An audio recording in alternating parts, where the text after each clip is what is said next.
So here is how we can change the keyboard settings on the iPad.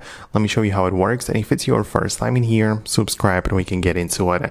So we go inside of the settings app as always, and we need to be part of the general section. By default, it's likely going to get you there when you open up the settings for the first time. But in here, you need to scroll through the options until you find the keyboard right there. So as you can see, we can click on a keyboard, and this is essentially the place where you can manage your keyboard settings. So at first, at the top, you can do things like add languages, right? So if you click on add a new keyboard, you can add a brand new language.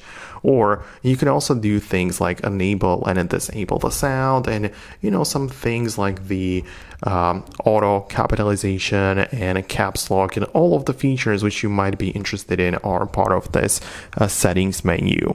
Keep in mind that this only applies to the built-in Apple keyboard, because we have the ability to go to the App Store and look up things like the Swift key, right, or other third-party keyboard apps, which, as you can see, can be installed into the iPad, and those can replace the Apple's built-in keyboard. And the point is that if you want to make changes to those third-party ones, you need to actually get inside of that app and manage it in here, right? So currently I'm in the Apple keyboard. I can switch to the Swift key in there, right? And in there, the point is that I can make and adjust the settings right in here, and only for that third-party keyboard. So if you're using the built-in one, it's going to be in the main settings app, but if you're using a third-party app, the settings are going to be found in that actual application. So that's all I wanted to explain. Let me know your thoughts and opinions below,